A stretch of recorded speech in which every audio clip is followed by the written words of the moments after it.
ಜೀನಾಗೆ ಸಂಪಾದಕತ್ವದಲ್ಲಿ ಜಿಎನ್ಎಸ್ news ಸಾಗರ ಸುತ್ತದ ಆಚೆ ಈಚೆ ಬುಧವಾರದ news ಅಪ್ಡೇಟ್ಗೆ ತಮಗೆ ಸ್ವಾಗತ. ಮುಖ್ಯಾಂಶಗಳು. ಸಾಗರ ಶ್ರೀಧರನಗರ ಸರ್ಕಾರಿ ಶಾಲೆಯಲ್ಲಿ 15 ದಿನದ ಬೇಸಿಗೆ ಶಿಬಿರಕ್ಕೆ ಚಾಲನೆ. ಶಿಬಿರದಲ್ಲಿ ಪರಶುರಾಮಪ್ಪ, ಎಲ್ ಚಂದ್ರಪ್ಪ ಮಾತು ಮಂಥನ. ನಾಳೆ ವರದಾ ಕಾಲೋನಿ ಅವ್ಯವಸ್ಥೆ ಖಂಡಿಸಿ ಸಾಮಾಜಿಕ ಕಾರ್ಯಕರ್ತ ಜಮೀಲ್ ಸಾಗರ್ ನೇತೃತ್ವದಲ್ಲಿ ಪ್ರತಿಭಟನೆ ಕುರಿತು ಜಮೀಲ್ ಮತ್ತು ಡೇನಿಯಲ್ ಮಾತು. ಏಪ್ರಿಲ್ 23ರಿಂದ 29ರವರೆಗೆ ಬಿದರೂರು ನೂತನ ಜೈನ ಬಸದಿ ಲೋಕಾರ್ಪಣೆ. 7 ದಿನಗಳ ಧಾರ್ಮಿಕ ಕಾರ್ಯಕ್ರಮ. ಪಂಚಕಲ್ಯಾಣ ಕುರಿತು ಯಶೋಧರೇಂದ್ರ, ಲೋಕರಾಜ್, ಜ್ಯೋತಿ ನೇಮರಾಜ್ ಮಾಹಿತಿ. ಏಪ್ರಿಲ್ 18ಕ್ಕೆ ಕಾಗೋಡು ಸತ್ಯಾಗ್ರಹಕ್ಕೆ 75 ವರ್ಷ. ಸ್ವಾಮಿರಾವ್ಗೆ ನೇಗಿಲ ಯೋಗಿ ಪ್ರಶಸ್ತಿ ಪ್ರದಾನ. ಬಿಜೆಪಿ ಮಾರಿಕಾಂಬಾ ಮಹಾಶಕ್ತಿ ಕೇಂದ್ರದ 70ನೇ ಬೂತ್ನಲ್ಲಿ ಶಿವಶಂಕರ್ ನೇತೃತ್ವದಲ್ಲಿ ಎಸ್ಎಸ್ಎಲ್ಸಿಯಲ್ಲಿ ಅತಿ ಹೆಚ್ಚು ಅಂಕ ಪಡೆದ ಅದಿತಿಗೆ ಸನ್ಮಾನ. ಈಗ ಸುದ್ದಿಯ ವಿವರ. ಬೇಸಿಗೆ ರಜೆಯನ್ನು ಸದುಪಯೋಗಪಡಿಸಿಕೊಳ್ಳಲು ಬೇಸಿಗೆ ರಜೆ ಶಿಬಿರ ಪೂರಕ ಎಂದು ಅಕ್ಷರ ದಾಸೋಹದ ಜಿಲ್ಲಾ ಶಿಕ್ಷಣಾಧಿಕಾರಿ ಪರಶುರಾಮಪ್ಪ ತಿಳಿಸಿದರು. ಸಾಗರದ ಶ್ರೀಧರನಗರದ ಸರ್ಕಾರಿ ಹಿರಿಯ ಪ್ರಾಥಮಿಕ ಶಾಲಾ ಆವರಣದಲ್ಲಿ ಬುಧವಾರ ಸಾರ್ವಜನಿಕ ಶಿಕ್ಷಣ ಇಲಾಖೆ ಮತ್ತು ಜನಸೇವಾ ಸಮೃದ್ಧಿ ಎಜುಕೇಷನಲ್ ಟ್ರಸ್ಟ್ ವತಿಯಿಂದ ಹಮ್ಮಿಕೊಳ್ಳಲಾಗಿದ್ದ 15 ದಿನಗಳ ಬೇಸಿಗೆ ಶಿಬಿರವನ್ನು ಉದ್ಘಾಟಿಸಿ ಅವರು ಮಾತನಾಡುತ್ತಿದ್ದರು. ನಗರಸಭಾ ಮಾಜಿ ಸದಸ್ಯ ಎಲ್ ಚಂದ್ರಪ್ಪ ಮಾತನಾಡಿದರು. ಇದೇ ಸಂದರ್ಭದಲ್ಲಿ ಪರಶುರಾಮಪ್ಪ ಮತ್ತು ಶೇಷಾಚಲ ಅವರನ್ನು ಜನಸೇವಾ ಸಮೃದ್ಧಿ ಟ್ರಸ್ಟ್ ವತಿಯಿಂದ ಸನ್ಮಾನಿಸಲಾಯಿತು. ಶಾಲಾಭಿವೃದ್ಧಿ ಸಮಿತಿ ಅಧ್ಯಕ್ಷ ಚರಂತಯ್ಯ ಕಾರ್ಯಕ್ರಮದ ಅಧ್ಯಕ್ಷತೆ ವಹಿಸಿದ್ದರು. ವೇದಿಕೆಯಲ್ಲಿ ಸತೀಶ್ ಬಾಬು, ನಾರಾಯಣಪ್ಪ, ಜನಾರ್ದನ್, ಮನೋಹರ್ ಇನ್ನಿತರರು ಹಾಜರಿದ್ದರು. ಆರಾಧ್ಯ ಮತ್ತು ಸಂಗಡಿಗರು ಪ್ರಾರ್ಥಿಸಿದರು. ಪ್ರವೀಣ್ ಸ್ವಾಗತಿಸಿದರು. ಸುನೀತಾ ವಂದಿಸಿದರು. ವೊಕ್ಯಾಬ್ಯುಲರಿ ಅಂತಂದ್ರೆ ಅದು ಕನ್ನಡ ಇರ್ಬೋದು ಅಥವಾ ಇಂಗ್ಲಿಷ್ ಆಗಿರ್ಬೋದು. ಒಂದು ದಿವಸಕ್ಕೆ ಒಂದು ಪದ ಕಲಿತ್ರೆ ನಮ್ಮ ಟೀಚರ್ಸ್ಗೆ ಮತ್ತೆ ನಮ್ಮ ಸಿಆರ್ಗಳಿಗೆಲ್ಲ ಬಹುತೇಕ ನಾನು ಹೇಳ್ತಾ ಇದ್ದೆ. ಇಂಗ್ಲೀಷಲ್ಲಿ ನಾವು ಕಲಿಯೋದು ಹೆಂಗೆ, ನಾವು ವೊಕ್ಯಾಬ್ಯುಲರಿ ಜಾಸ್ತಿ ಮಾಡ್ತಾ ಹೋಗ್ಬೇಕು ಅಂತಂದ್ರೆ ಎ ವರ್ಡ್ ಎ ಡೇ ಅನ್ನೋ ಒಂದು ಕಾನ್ಸೆಪ್ಟ್ ಇಟ್ಕೊಂಡ್ರೆ ನೀವು ಕಲಿಸ್ತಾ ಹೋಗಿ ಅಂತೀವಿ. ಹೇಗೆ ಕಲಿಸ್ಬೇಕು? ಪ್ರತಿನಿತ್ಯ ನಾವು ಒಮ್ಮೆಗೆ ಕಲಿಯೋಕ್ಕಾಗಲ್ಲ. ನಾವು ಆಕ್ಚುಲಿ ನಮ್ದು ಸ್ಕೂಲ್ ಡೇಸ್ ಒಂದು ವರ್ಷದಲ್ಲಿ 240 ಡೇಸ್ ಮಿನಿಮಮ್ ಸ್ಕೂಲಿಂಗ್ ಡೇಸ್ ಇರುತ್ತೆ. 240 ಡೇಸ್ ಅಲ್ಲಿ ದಿನಕ್ಕೊಂದು ಪದವನ್ನು ನಾವು ಇಂಗ್ಲಿಷ್ ಅಲ್ಲಿ ಕಲಿತಾ ಹೋದ್ರೆ ಎ ವರ್ಡ್ ಎ ಡೇ, ಇದು ನಮ್ದು ಮೋಟೋ, ಇದೊಂದು ಸ್ಟೇಟ್ಮೆಂಟ್ ನಮ್ದು. ಕಲಿತ್ರೆ ಒಂದು ವಿದ್ಯಾರ್ಥಿ ಒಂದು ವರ್ಷಕ್ಕೆ 240 ಪದಗಳನ್ನ ಕಲಿಕೆ ಸಾಧ್ಯ ಉಂಟು. 240 ಪದಗಳನ್ನ ಒಂದು ವರ್ಷದಲ್ಲಿ ಕಲಿತ್ರೆ 7 ವರ್ಷಗಳಲ್ಲಿ ಅದನ್ನ ಮಲ್ಟಿಪಲ್ ಮಾಡಿದ್ರೆ ಎಷ್ಟು ವೊಕ್ಯಾಬ್ಯುಲರಿ ಇಂಪ್ರೂವ್ ಆಗುತ್ತೆ? Simple one word A day, ಅದರ ಅರ್ಥ, ಅದನ್ನ ಬರೆಯೋದು, ಅದರ ಸ್ಪೆಲ್ಲಿಂಗು ಕಲಿತಾ ಹೋದ್ರೆ ಖಂಡಿತ ನಾವು ಅವರ ಬದುಕಲ್ಲಿ ಒಂದು ಬದಲಾವಣೆಗಳನ್ನು ತರಲಿಕ್ಕೆ ಸಾಧ್ಯ ಇದೆ. ಹಾಗಾಗಿನೇ ಬರೀ ಅದು ಇಂಗ್ಲಿಷಿಗೆ ಸೀಮಿತಗೊಳಿಸೋದು ಬೇಡ. ನಾವು ಅದು ಕನ್ನಡ, ಗುಣಮಟ್ಟದ ಕನ್ನಡ ಇರ್ಬೋದು, ಒಂದು ಒಳ್ಳೆ ಭೂಗೋಳವನ್ನು ಕಲಿಸೋದು, ಜಿಯೋಗ್ರಫಿ ಕಲಿಸೋದು, ಒಂದು ಪರಿಸರ ಅಧ್ಯಯನಕ್ಕೆ ಸಂಬಂಧಪಟ್ಟಂಗೆ ಅವುಗಳನ್ನು ಕಲಿಸೋದು, ಈ ಗಣಿತ, ಮ್ಯಾಥಮೆಟಿಕ್ಸ್ ಅಲ್ಲಿ ನಾವು ನೋಡ್ತೀವಿ ಎಲ್ಲಾ ಮಕ್ಕಳು ಇಂಗ್ಲಿಷ್ ಬಗ್ಗೆಗಳನ್ನ ಬರೀ ಪ್ರೈವೇಟ್ ಸ್ಕೂಲ್ ಅವರೇ ಇಂಗ್ಲಿಷ್ ಅಲ್ಲಿ ಹೇಳೋದಾದ್ರೆ ನಮ್ಮ ಮಕ್ಕಳು ಯಾವ ಕಲಿಯೋದು? ಬರೀ 20ರವರೆಗೆ ಕನ್ನಡ ಬಗ್ಗೆ ಕಲಿತರೆ ಸಾಕಾಗಲ್ಲ. ಅವುಗಳನ್ನ ಮಕ್ಕಳಿಗೂ ಇಂಗ್ಲಿಷ್ ಅಲ್ಲಿ ಮಗ್ಗಿಗಳನ್ನ ಮಾರ್ನಿಂಗ್ ಪ್ರೇಯರ್ ನಡೆಯುತ್ತೆ, ಬಂದ ತಕ್ಷಣ ಮಕ್ಕಳು ಇಂಗ್ಲಿಷ್ ಅಲ್ಲಿ ಮಗ್ಗಿಗಳನ್ನು ಹೇಳೋಂಗೆ ನಮ್ಗೆ ಆಗ್ಬೇಕು. ಅದನ್ನು ಇದೇನು ಇಂಪಾಸಿಬಲ್? ಇದು ಖಂಡಿತ ಇಂಪಾಸಿಬಲ್ ಅಲ್ಲ. These are all possible, but it all depends on how we engage student in the school system.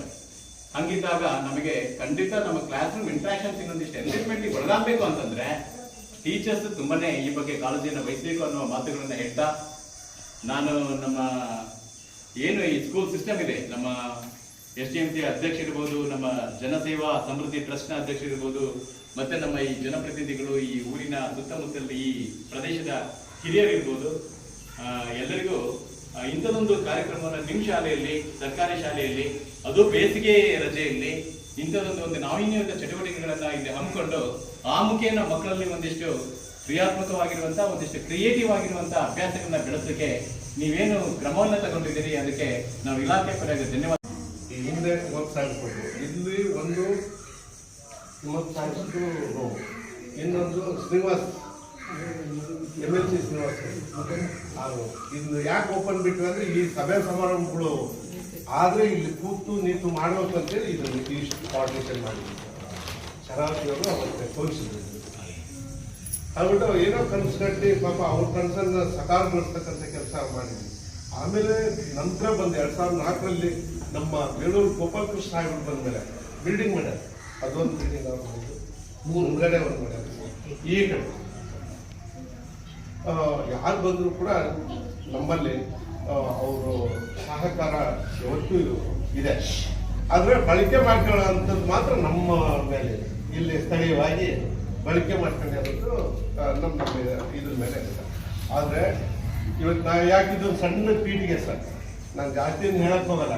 ಈಗ LKG UKG ಕಾನ್ಸೆಪ್ಟು ನಮಗೆ ಒಂದು 6 ತಿಂಗಳು ಹಿಂದೆ ಇರಲಿಲ್ಲ. ಸುನೀತಾ ಮೇಡಮ್ ಹೌದಾ? ವೆಂಕಟೇಶ್ ಸರ್ ಹೌದಾ? ಇತ್ತೇನ್ರಿ? ಇರಲಿಲ್ಲ. ನನಗೆ ಗೊತ್ತಿದೆ. ಗಣೇಶ್ ಪೂಜಾರಿ ಹೌದಲ್ಲ? ಇರಲಿಲ್ಲ. ಈಗ ಈ ಶಾಲೆಗೆ ಬರಬೇಕು ಅಂತ ಪ್ರವೀಣ್ ಅವ್ರು ಬಂದರು. ಪ್ರವೀಣ್ ಅವರಿಗೆ ಒಂದು ದಿಗ್ಬಂಧ ಹಾಕಿ ಕಳಿಸಿರೋದು ಇವರು. ಇವತ್ತು ಸತ್ಯ ಗೊತ್ತಾಯ್ತು ನನಗೆ. ಇದು ಹೆಂಗೆ ಅಲ್ಲಿ ಹೋಗಿ ಏನಾರು ಚೇಂಜಸ್ ಮಾಡುವ ಅಂತೇಳಿ ಆರ್ಡರ್ ಮಾಡಿ ಕಳಿಸ್ಯಾರ. ಅದಕ್ಕೆ ಅಲ್ಲಿಂದ ಬಂದವರು ಅವ್ರು ಏನು ಮಾಡಿದ್ರು, ಬಂದು ಒಂದೊಂದು ವಾರ 15 ದಿವಸದೊಳಗೆ ಈ LKG UKG ಕಾನ್ಸೆಪ್ಟ್ ಆಗಿ ಬಂದು ನಮ್ಮ ಹತ್ರ ಚರ್ಚೆ ಮಾಡಿದ್ರು. ಅವಾಗ ಅಡ್ಡಿಲ್ಲ ಸರ್, ನಿಮ್ಮ ಪ್ರಯತ್ನ ನೀವು ಮಾಡಿದ್ರೆ ನಮ್ಮ ಸಂಪೂರ್ಣ ಬೆಂಬಲ ಇರುತ್ತೆ, ನೀವು ಮಾಡಿ ಅಂತೇಳಿ ನಾವು ಅದಕ್ಕೆ ಬೆಂಕಟ್ಟಿರೋದು ಸತ್ಯ ಇದೆ. ಅವರು ಪಾಪ ಮತ್ತೆ ಎಲ್ಲ ಸೇರಿ ಆಮೇಲೆ ಓಲ್ಡ್ ಸ್ಟೂಡೆಂಟ್ಸಿಗೆಲ್ಲ ಸೇರಿಸ್ಕೊಂಡು ಮೀಟಿಂಗ್ ಮಾಡಿ, ನಾವು ನಾನಪ್ಪ, ನಮ್ಮ ಭೈರಪ್ಪರು, ಇನ್ನೊಬ್ರು ಸತೀಶ್ ಬಾಬು ಅಂತೇಳಿ ಕೌನ್ಸಿಲರು, ನಾವು 3-4 ಜನನೇ ಇದ್ದೀವಿ ಅವತ್ತೇ ಸರ್. ಎಲ್ಲರೂ ಇದ್ವಿ. ಎಲ್ಲ ಇಲ್ಲ ಮಾಡೋದಂತೇಳಿ ಅವ್ರವ್ರ ಕೈಲಾದ ಉಪಕರಣ ಹಣಕಾಸಿಂದು ನಾವು ಹೇಳಿದ್ವಿ ಸರ್. ನಮ್ಮಿಂದ ಆದಷ್ಟು ನಾವು ಕೊಡ್ತೀವಿ ಅಂತ ಹೇಳಿದ್ವಿ. ಎಲ್ಲರೂ ವಾಲಂಟಿಯರ್ ಯಾರಿಗೇನು ತೋರಿಸಿಲ್ಲ. కాబట్టి ಅದು ಒಂದು ಸ್ಟೇಟಸ್ ಇದ್ದಂದು ನಿಮ್ಮ ಇಲಾಖೆಯಿಂದ ಅಪ್ರೂವ್ ತಗೊಂಡು ಈಗ ಶಿವಮೊಗ್ಗದಾಗಿದೆ. ಶಿವಮೊಗ್ಗದಿಂದ ವರದಾ ಕಾಲೋನಿಯ ದುಸ್ಥಿತಿ ಖಂಡಿಸಿ ಏಪ್ರಿಲ್ 16ರಂದು ಪ್ರತಿಭಟನೆ ಹಮ್ಮಿಕೊಳ್ಳಲಾಗಿದೆ. ನಗರಸಭೆ ವ್ಯಾಪ್ತಿಯ 31ನೇ ವಾರ್ಡ್ ಮೂಲಭೂತ ಸೌಲಭ್ಯದಿಂದ ಸಂಪೂರ್ಣ ವಂಚಿತವಾಗಿದೆ ಎಂದು ಸಾಮಾಜಿಕ ಕಾರ್ಯಕರ್ತ ಜಮೀಲ್ ಸಾಗರ್ ಆರೋಪಿಸಿದ್ದಾರೆ.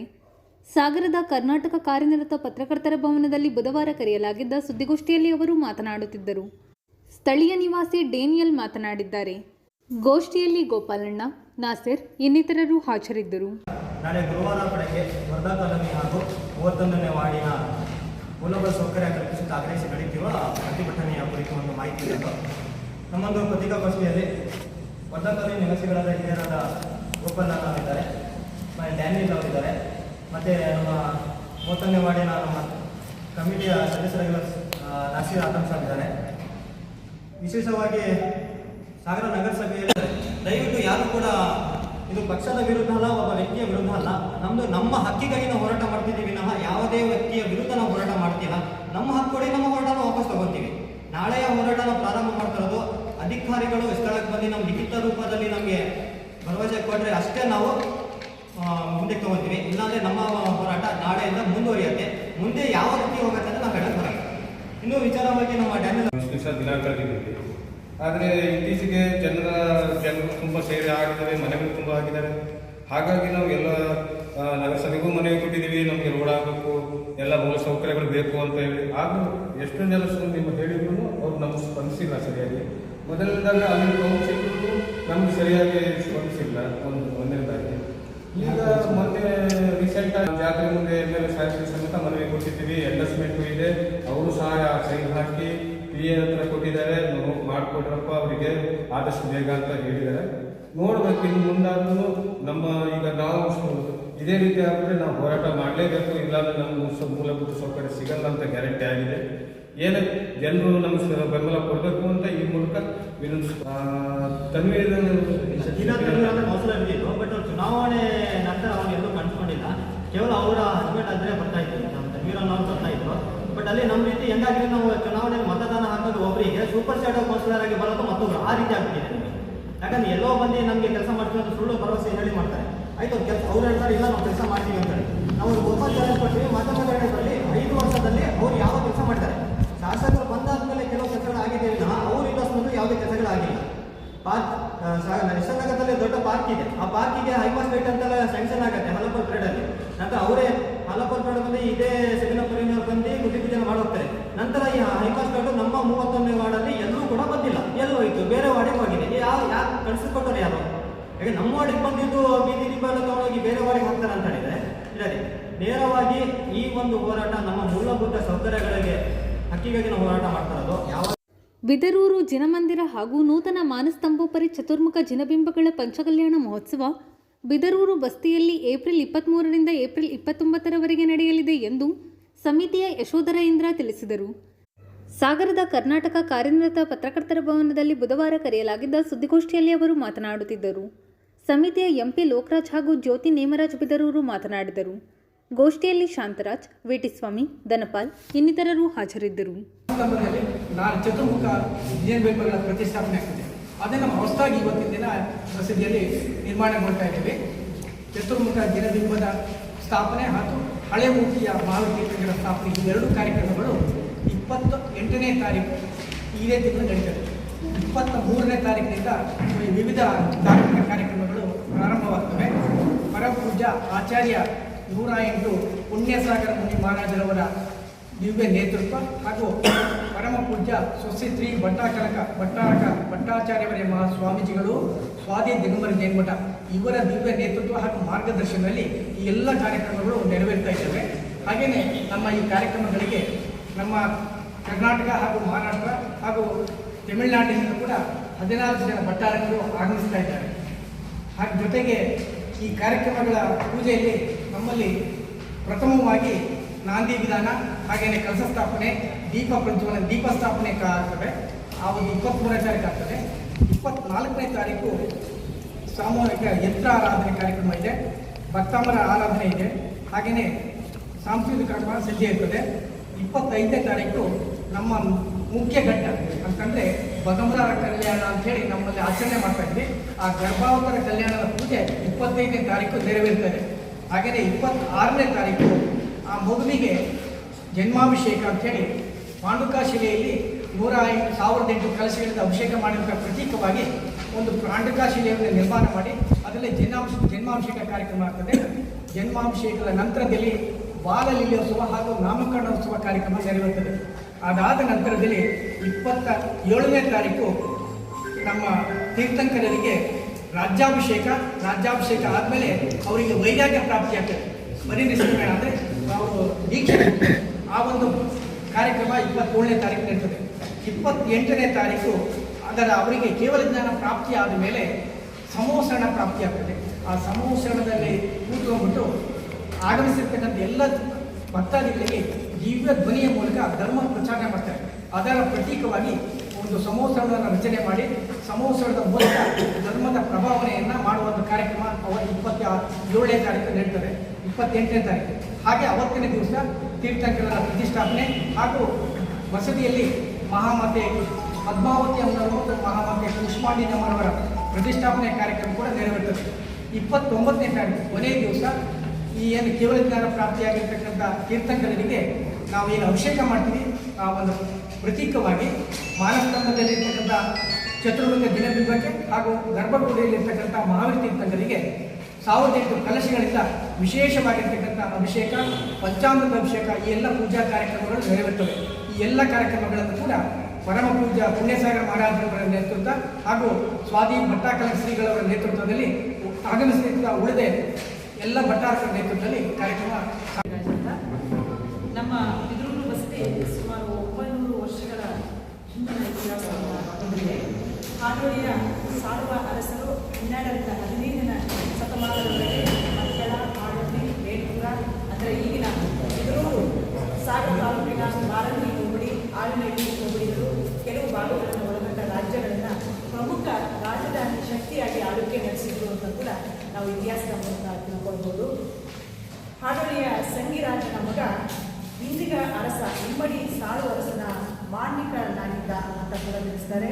ಇವನು ಬಿದರೂರು ಮಂದಿರವನ್ನು 1964ರಲ್ಲಿ ಜೀರ್ಣೋದ್ಧಾರ ಮಾಡಿ ಮತ್ತೆ ಈಗ ಸ್ವಾದಿಯ ನಮ್ಮ ಜಗದ್ಗುರುಗಳಾಗಿರುವಂಥ ಪರಮ ಪೂಜ್ಯ ಭಟ್ಟಾರಕ ಸ್ವಾಮೀಜಿಯವರ ನೇತೃತ್ವದಲ್ಲಿ ಕಳೆದ 5 ವರ್ಷಗಳ ಹಿಂದೆ ನಾವು ಈ ಒಂದು ನಮ್ಮ ಶಿಲಾಮಯ ಮಂದಿರವನ್ನು ಮತ್ತೆ ಜೀರ್ಣೋದ್ಧಾರ ಮಾಡಬೇಕು ಅಂತ ಸಮಸ್ತ ಮಹಿಳೆ ಸೇನೆಯ ಶ್ರಾವಕರೆಲ್ಲರೂ ಕೂಡ ಸೇರಿ ಸಂಕಲ್ಪ ಮಾಡಿ ಈ ಜನಮಂದಿರವನ್ನು ನಿರ್ಮಾಣ ಮಾಡಲು ಕೈ ಹಾಕಿ ಇವತ್ತಿಗೆ ಅದು ಪೂರ್ಣಗೊಂಡಿದೆ. ಅತ್ಯಂತ ಸುಂದರವಾಗಿ, ಅತ್ಯಂತ ವೈಭವವಾಗಿ ಶಿಲಾಮಯ ಮಂದಿರ ಸಾಗರ ತಾಲೂಕಿನಲ್ಲಿ ಅತಿ ದೊಡ್ಡವಾದಂತಹ ಸುಂದರವಾದಂತಹ ಮಂದಿರವಾಗಿ ಇವತ್ತು ನಿರ್ಮಾಣಗೊಂಡಿದೆ. ಈಗಾಗಲೇ ನಮ್ಮೆಲ್ಲರೂ ಗೊತ್ತಿರೋ ಹಾಗೆ ಇವತ್ತು ಕರ್ನಾಟಕದಾದ್ಯಂತ ಅತಿ ಒಂದು ವೈಭವವಾದಂತಹ ಒಂದು ಪಂಚಕಲ್ಯಾಣ ಮಹೋತ್ಸವವನ್ನು ಮಾಡಲಿಕ್ಕೆ ನಾವೆಲ್ಲ ಸಮಿತಿಯವರು ಇಡೀ ಸೀಮೆಯ ಜನರು ಸಜ್ಜಾಗಿದ್ದೇವೆ. ಇಡೀ ಮರಿವಿಡಿ ಸೀಮೆಯ ಒಂದು ಎಲ್ಲರ ಕನಸು ಕೂಡ ಎಲ್ಲ ಸ್ವಾಮಿಯವರು ಅತ್ಯಂತ ಪುರಾತನ ಅತ್ಯಂತ ಸುಂದರವಾದಂತಹ ಏಕಶಿಲೆಯಲ್ಲಿ 24 ತೀರ್ಥಂಕರನ್ನು ಹೊಂದಿರುವಂಥ ರತ್ನತ್ರಯ ಸ್ವರೂಪರಾಗಿ ಯಕ್ಷಯರು ಕೂಡ ಅಲ್ಲಿ ಶೋಭಿತರಾಗಿ ಇರುವಂತಹ ಏಕಶಲ ಮೂರ್ತಿಯಾಗಿದೆ. ಅತ್ಯಂತ ಪುರಾತನವಾಗಿ ಹಾಗೂ ಅತ್ಯಂತ ಭಕ್ತಿ ಶ್ರದ್ಧೆ ಎಲ್ಲರೂ ಇರುವಂತಹ ಮೂರ್ತಿಯಾಗಿದೆ. ಅದನ್ನು ಪುನಃಸ್ಥಾಪನೆ ಮಾಡುವಂತಹ ಒಂದು ಯೋಗ ನಮ್ಮೆಲ್ಲರಿಗೂ ಕೂಡ ಮೂಡಿ ಬಂದಿದೆ. ಇಡೀ ಸೀಮೆಯಲ್ಲಿ ಸಂತೋಷ ಸಂಭ್ರಮ ತುಂಬಿದೆ. ಈ ಮೂಲಕ ನಾವೆಲ್ಲರಿಗೂ ತಿಳಿಸೋದಷ್ಟೇ, ನಮ್ಮ ಈ ಕಾರ್ಯಕ್ರಮಕ್ಕೆ ನಾವೆಲ್ಲರೂ ಬರಬೇಕು. ನಮ್ಮ ಧಾರ್ಮಿಕ ಕಾರ್ಯಕ್ರಮವನ್ನು ನಡೆಯುತ್ತದೆ. ಜೊತೆಗೆ ಆಗಮಿಸಿರ್ತಕ್ಕಂತಹ ಅತಿಥಿಗಳು, ವಿಶೇಷ ಅತಿಥಿಗಳು ಕೂಡ ಆಗಮಿಸ್ತಾ ಇದ್ದಾರೆ. ಈ ಒಂದು ಕಾರ್ಯಕ್ರಮವನ್ನು ನಾವು ಪುಣ್ಯಸಾಗರ ಮಹಾರಾಜರ ಒಂದು ಉಪಸ್ಥಿತಿಯಲ್ಲಿ ಮಾಡ್ತಾ ಇದ್ದೇವೆ. ಸಾನ್ನಿಧ್ಯ ಕೂಡ ಅವ್ರದ್ದೇ. ಹಾಗೆಯೇ ಈ ಭಾಗದಲ್ಲಿ ನಮ್ಮಲ್ಲಿ 14 ಜನ ವಕ್ತಾರರಿದ್ದಾರೆ. ಅವರೆಲ್ಲರೂ ಕೂಡ ನಾವು ಆಹ್ವಾನಿಸಿದ್ದೇವೆ. ಅವರೆಲ್ಲರೂ ಕೂಡ ಬರ್ತೀವಿ ಅಂತ ಹೇಳಿದ್ದಾರೆ ಹಾಗೂ ಕೂಡ ಅದರಲ್ಲಿ ಇರ್ತಾರೆ. ಅದರಲ್ಲಿ ಪ್ರಮುಖವಾಗಿ ಈ ಒಂದು ಸೀಮೆ, ಮರಗಡಿ ಸೀಮೆ ಅಂತ ಹೇಳ್ತಾರೆ, ಒಂದೊಂದು ಕಾರ್ಯಕ್ರಮವನ್ನು ಒಬ್ಬೊಬ್ಬರು ಮಠಾಧಿಪತಿಗಳು ನೇತೃತ್ವದಲ್ಲಿ ನಡೆಸ್ತಾರೆ. ಅದರಲ್ಲಿ ಈ ನಮ್ಮ ಬಿದರು ಬಸದಿಯ ಶ್ರೀ ಸೋಂದಾ ಶ್ರೀಗಳವರ ನೇತೃತ್ವದಲ್ಲಿ ಬರ್ತದೆ. ಹಾಗಾಗಿ ಅವರ ನೇತೃತ್ವದಲ್ಲಿ ನಾವು ಈ ಕಾರ್ಯಕ್ರಮವನ್ನು ಹಮ್ಮಿಕೊಂಡಿದ್ದೇವೆ. ಇನ್ನು ಉಳಿದಂತೆ ಮುಖ್ಯ ಅತಿಥಿಗಳಾಗಿ ಡಿ ವೀರೇಂದ್ರ ಹೆಗ್ಡೆ ಅವರನ್ನು ಆಹ್ವಾನಿಸಿದ್ದೇವೆ, ಬರ್ತೀವಿ ಅಂತ ಹೇಳಿದ್ದಾರೆ. ಜೊತೆಗೆ ಅವರ ತಮ್ಮಂದಿರಾದಂಥ ಸುರೇಂದ್ರ ಕುಮಾರ್ ದಂಪತಿಗಳು ಮೊನ್ನೆ ಬರ್ತಾರೆ.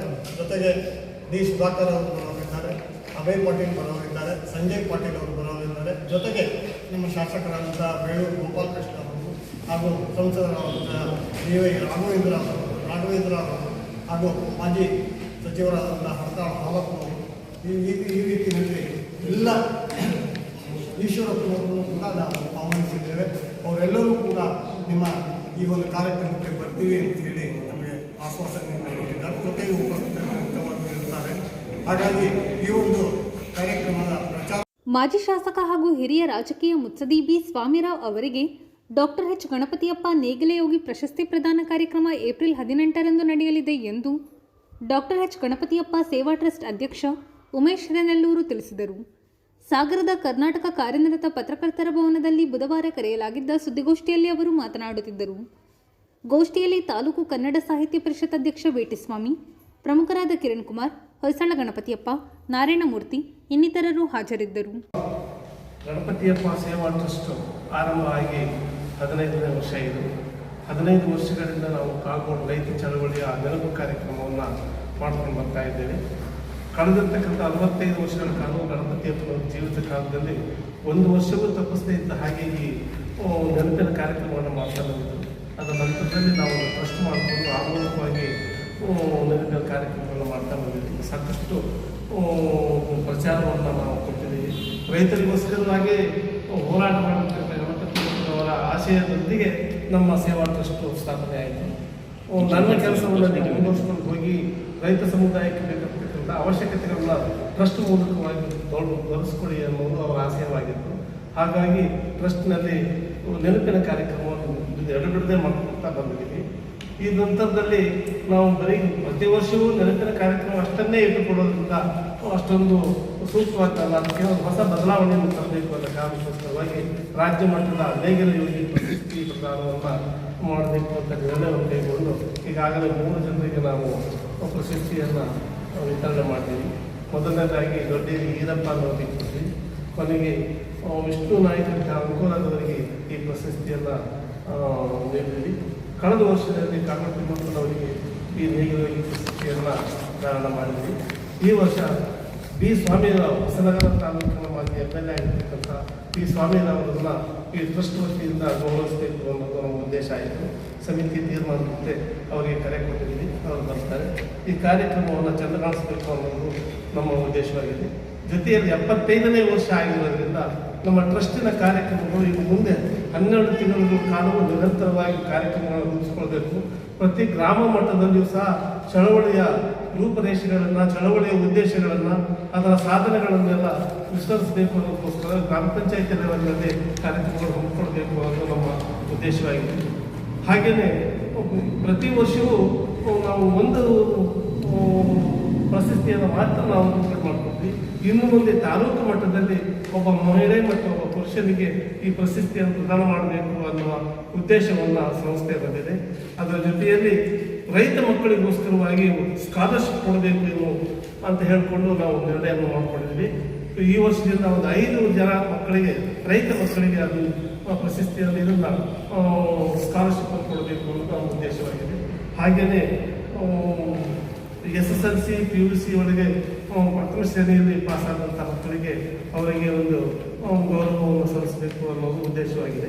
ಹಾಗೆಯೇ ನಮ್ಮ ಟ್ರಸ್ಟ್ ಈಗ ಕಡಿಮೆ ಸಂಖ್ಯೆಯ ಸದಸ್ಯ ಬಲವನ್ನು ಹೊಂದಿರತಕ್ಕಂಥದ್ದಾಗಿರೋದ್ರಿಂದ ಇದನ್ನು ಸಾರ್ವತ್ರಿಕಗೊಳಿಸಬೇಕು ಅನ್ನೋದು ನಮ್ಮ ಉದ್ದೇಶವಾಗಿದೆ. ಆದ್ದರಿಂದ ಸಾಗರ ತಾಲೂಕಿನ ಪ್ರತಿ ಗ್ರಾಮದಿಂದಲೂ ಒಬ್ಬ ಸದಸ್ಯರನ್ನ ಈ ಸಂಸ್ಥೆಯ ಸದಸ್ಯರನ್ನಾಗಿ ಮಾಡಿಕೊಳ್ಬೇಕು, ವಿಸ್ತರಿಸಬೇಕು. 100 ಜನ ಸದಸ್ಯ ಬಳಗ ಇದರಲ್ಲಿ ಇನ್ವಾಲ್ವ್ ಆಗಬೇಕು ಅನ್ನೋದು ನಮ್ಮ ಉದ್ದೇಶವನ್ನು ಇಟ್ಟುಕೊಂಡು ಈ ಒಂದು ವರ್ಷದಲ್ಲಿ ನಾವು ಸದಸ್ಯತ್ವ ಅಭಿಯಾನವನ್ನು ಮಾಡಬೇಕು ಅನ್ನೋ ನಿರ್ಣಯವನ್ನು ಮಾಡಿಕೊಂಡು ಸಂಸ್ಥೆಯ ಉದ್ದೇಶವನ್ನು ಎಲ್ಲರಿಗೂ ತಿಳಿ ಹೇಳಿ ಈ ಸಂಸ್ಥೆಯನ್ನು ಗಟ್ಟಿಯಾಗಿ ಕಟ್ಟಬೇಕು ಅನ್ನೋದು ನಮ್ಮ ಉದ್ದೇಶವಾಗಿದೆ. ಸ್ನೇಹಿತರೆ, ಈ 15 ವರ್ಷಗಳ ಕಾಲ ತಾವು ನಮ್ಮ ಸಂಸ್ಥೆಗೆ ಈ ಮಾಲೆಯ ಕಾರ್ಯಕ್ರಮವನ್ನು ಗೋಪಾಲಕೃಷ್ಣ ಬೇಲೂರವರು ಉದ್ಘಾಟನೆ ಮಾಡಲು ಕೂತ್ಕೊಂಡಿದ್ದಾರೆ. ಅವರು ಖಂಡಿತ ಬರ್ತಾರೆ. ಹಾಗೆಯೇ ಸ್ವಾಮಿ ರಾಯರನ್ನ ಹೋಗಿ ಕರೆದಿದ್ದೀವಿ, ಅವರು ಸಹ ಬರ್ತಾ ಇದ್ದಾರೆ. ಈ ಕಾಗೋಡು ಚಳವಳಿಯ ಉದ್ದೇಶ ಮತ್ತು ಕಾಗೋಡು ಚಳವಳಿಯಿಂದ ಆಗಿರ್ತಕ್ಕಂಥ ರೈತ ವರ್ಗಕ್ಕಾಗಿರ್ತಕ್ಕಂಥ ಲಾಭ ನಷ್ಟಗಳ ಬಗ್ಗೆ ಒಂದು ಉಪನ್ಯಾಸವನ್ನು ಮಾಡಬೇಕು ಅಂತ BR ಜಯಂತ್ ಅವರು ತಿಳ್ಕೊಂಡ್ವಿ. ಯಾಕಂದರೆ ಅವರು ಚಳವಳಿಯ ಕಾಲದಿಂದಲೂ ಸೋಷಲಿಸ್ಟ್ ಪಾರ್ಟಿಯಲ್ಲಿ ಇದ್ದುಕೊಂಡು ಚಳವಳಿಯ ಕಾಲದಿಂದ ತಿಮ್ಮಕ್ಕನ ಜೊತೆಯಲ್ಲಿ ಆ ಕಾಲದಿಂದಲೂ ಸಾರ್ವಜನಿಕ ಕ್ಷೇತ್ರದಲ್ಲಿದ್ದವರು. ಅವ್ರಿಗೆ ಪಕ್ಕಾ ಮಾಹಿತಿ, ಈ ಚಳವಳಿಯ ಉದ್ದೇಶದ ಪಕ್ಕಾ ಮಾಹಿತಿ ಅವರಲ್ಲಿರೋದ್ರಿಂದ ಹಾಗೆ ನಾವು ಪ್ರತಿ ವರ್ಷವೂ ಸಹ ಈ ಕಾರ್ಯಕ್ರಮವನ್ನು ಗಣಪತಿಯಪ್ಪ ಸೇವಾ ಟ್ರಸ್ಟ್ ಹಾಗೂ ಕನ್ನಡ ಸಾಹಿತ್ಯ ಪರಿಷತ್ತು ಜಂಟಿಯಾಗಿ ಕಾರ್ಯಕ್ರಮ ಮಾಡ್ತಾ ಬಂದಿದೆ ಪ್ರತಿ ಸಾರಿಗೂ. ಹಾಗಾಗಿ ನಮ್ಮ ಜಿಲ್ಲಾಧ್ಯಕ್ಷ ಆಗಿರ್ತಕ್ಕಂಥ ಡಿ ಮಂಜುನಾಥ್ ಅವರ ಕರೆದಿದ್ದೀವಿ, ಅವರು ಬರ್ತಾ ಇದ್ದಾರೆ. ಅಶ್ವಿನಿ ಕುಮಾರ್ ಅವರು ನಮ್ಮ ಜೊತೆಯಲ್ಲಿ ಇರ್ತಾರೆ. ಶಂಕರ ಮಠದಲ್ಲಿ ಕಾರ್ಯಕ್ರಮಗಳನ್ನ ಮಾಡ್ತಾ ಇದ್ದೀವಿ.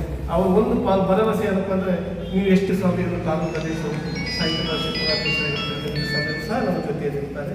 ಹಾಗೆ ಪಾಂಡುರಂಗ TV ಪಾಂಡುರಂಗ ಅವರು ನಮ್ಮ ಜೊತೆಯಲ್ಲಿ ಇರ್ತಾರೆ, ಅವರು ಸಹ ಬರ್ತಾರೆ. ಹಾಗೆಯೇ ಲಯನ್ಸ್ ಪ್ರಸನ್ನ ಅವರು ಸಹ ನಮ್ಮ ಜೊತೆಯಲ್ಲಿ ಇರ್ತಾರೆ. ಇವರೆಲ್ಲರನ್ನು ನಾವು ಈಗಾಗಲೇ ಕರೆಕೊಂಡಿದ್ದೀವಿ, ಎಲ್ಲರೂ ಬರ್ತಾರೆ. ಕಾರ್ಯಕ್ರಮ ಅದ್ದೂರಿಗೆ ನಡೆಯೋದಕ್ಕೆ ತಮ್ಮ ಸಹಕಾರ ತುಂಬ ಮುಖ್ಯವಾಗಿದೆ. ಅದನ್ನು ದಯಮಾಡಿ ಇದನ್ನು ಹೆಚ್ಚು ಸಾಗರ ಬಿಜೆಪಿ ಮಾರಿಕಾಂಬಾ ಮಹಾಶಕ್ತಿ ಕೇಂದ್ರದ ವತಿಯಿಂದ ಮಂಗಳವಾರ SSLCಯಲ್ಲಿ ಅತಿ ಹೆಚ್ಚು ಅಂಕ ಗಳಿಸಿದ ಸಂಗಮೇಶ್ವರ ರಸ್ತೆಯ ಮಹಂತೇಶ್ ಮತ್ತು ವರುಣಾ ಎಂ.ಎ ಅವರ ಪುತ್ರಿಯಾದ ಅದಿತಿ ಎಂ.ಎ ಅವರನ್ನು ಸನ್ಮಾನಿಸಲಾಯಿತು. ಪ್ರಭಾರಿ ಸಂತೋಷ್ ಶೇಟ್ ಮಾತನಾಡಿದರು. ಬೂತ್ ನಂಬರ್ 70ರ ಅಧ್ಯಕ್ಷ ಶಿವಶಂಕರ್ GR ಕಾರ್ಯಕ್ರಮದ ಅಧ್ಯಕ್ಷತೆ ವಹಿಸಿದ್ದರು. ಮಾರಿಕಾಂಬಾ ಶಕ್ತಿ ಕೇಂದ್ರದ ಅಧ್ಯಕ್ಷ ಪ್ರವೀಣ್ ಪಾಣಿ, ಉಪಾಧ್ಯಕ್ಷೆ ಭಾರತಿ, ಕಾರ್ಯದರ್ಶಿ ರಾಘವೇಂದ್ರ, ಶ್ವೇತಾ ನಾಗರಾಜ್, ಶ್ವೇತಾ ಸಂತೋಷ್ ಇನ್ನಿತರರು ಹಾಜರಿದ್ದರು. ನಮ್ಮ ಪಕ್ಷದಲ್ಲಿ ಅಂದರೆ BJPನಲ್ಲಿ ಒಂದೇನು ಪದ್ಧತಿ ಇದೆ ಅಂದರೆ, ಪ್ರತಿ ಬೂತ್ನಲ್ಲಿ ಆಯಾ ಬೂತ್ನಲ್ಲಿ ಯಾರು ಉನ್ನತ ಶ್ರೇಣಿಯಲ್ಲಿ ಪಾಸ್ ಆಗಿರ್ತಾರೆ, ಬೇರೆ ಬೇರೆ ರೀತಿಯ ಸಾಧನೆಗಳನ್ನು ಮಾಡಿರ್ತಾರೆ, ಅವರಿಗೆ ಆ ಬೂತ್ ಸಮಿತಿಯಿಂದ ಗೌರವಿಸ್ತಕ್ಕಂಥ ಒಂದು ಕಾರ್ಯವನ್ನು ನಾವು ಕಳೆದ ಹಲವಾರು ವರ್ಷದಿಂದ ಮಾಡ್ಕೊಂಡಿದ್ದೇವೆ. ಆ ನಿಟ್ಟಿನಲ್ಲಿ ಶಂಕರಣ್ಣ ಈ ಬೂತ್ನ ಅಧ್ಯಕ್ಷರು, ಪ್ರವೀಣಣ್ಣ ನಮ್ಮ 5 ವಾರ್ಡ್ಗಳನ್ನು ಸೇರಿ ಒಂದು ಮಹಾಶಕ್ತಿ ಕೇಂದ್ರ ಬರುತ್ತೆ, ಅದರ ಮಹಾಶಕ್ತಿ ಕೇಂದ್ರ ಅಧ್ಯಕ್ಷರು, ಭಾರತೀಯವರು, ಶ್ವೇತಾರವರು ಈ ಭಾಗದ ಬೂತ್ನ ಬೇರೆ ಬೇರೆ ಅನೇಕ ಜವಾಬ್ದಾರಿಗಳನ್ನು ಹೊಂದಿರತಕ್ಕಂಥವ್ರು. ಇವತ್ತು ನಮ್ಮೆಲ್ಲರ ಸ್ನೇಹಿತ ಮಾಂತು, ನಮಗೆ ಮುಂಚಿನ ಸ್ನೇಹಿತ ಮಾಂತವರ ಮಗಳು ಮಹಾಂತೇಶ್ ಅವರ ಹೆಸರು, ಅವರ ಮಗಳು ಇವತ್ತು ತರಗವರೆ ಬನ್ನಿ, ಮಹಾಂತೇಶ್ ಅವರು ಮಗಳು ಕುಮಾರಿ ಅದಿತಿ ಎಂ.ಎ PUCನಲ್ಲಿ 90.3 ಹೇಳಿದೆ ನಾನು. ಉತ್ತಮ ಅಂಕಗಳನ್ನು ಗಳಿಸಿ ತಮ್ಮ ಕುಟುಂಬಕ್ಕೆ, ಈ ಭಾಗಕ್ಕೆ, ಸಂಗಮೇಶ್ವರ ರಸ್ತೆ ನಿವಾಸಿಯಾಗಿ ಈ 70ನೇ ಬೂತ್ನ ಎಲ್ಲರೂ ಕೂಡ ಹೆಮ್ಮೆ ತಂದಿದ್ದಾಳೆ. ಮುಂದಿನ ದಿನಗಳಲ್ಲಿ ಇನ್ನೂ ಹೆಚ್ಚಿನ ವ್ಯಾಸಂಗದಲ್ಲಿ ಭಗವಂತ ಹೆಚ್ಚಿನ ಶಕ್ತಿ ಆಕೆ ಕೊಡ್ಲಿ, ಹೆಚ್ಚಿನ ಶ್ರೇಯಸ್ಸು ಆಕೆ ಲಭಿಸಲಿ. ಆ ಮುಖಾಂತರ ತನ್ನ ಮೂಲಕ ತನ್ನ ಕುಟುಂಬಕ್ಕೂ ನಮ್ಮ ಈ ಭಾಗದಕ್ಕೂ ಉತ್ತಮವಂತಹ ಕೀರ್ತಿಯನ್ನ ನೀನು ತರುವಂಥದ್ದಾಗಲಿ ಅಂತೇಳಿ ನಿಮಗೆ ಶುಭಾಶಯಗಳನ್ನು ಹಾರೈಸ್ತಾ ನಮ್ಮ ಸಮಿತಿ ಬೂತ್ ನಂಬರ್ 70ರ ಸಮಿತಿ ವತಿಯಿಂದ ಒಂದು ಸಣ್ಣ ಗೌರವವನ್ನು ಸಂಸ್ಥೆ ಮಾಡಿ ಸ್ವೀಕರಿಸಬೇಕು. ಈ ಬೂತ್ನ ಉಪಾಧ್ಯಕ್ಷರಾಗಿರ್ತಕ್ಕಂಥ ಭಾರತೀಯವರು ಶಾಲನ್ನು ವಹಿಸಬೇಕು. ಶ್ರೀಮತಿ ಶ್ವೇತಾ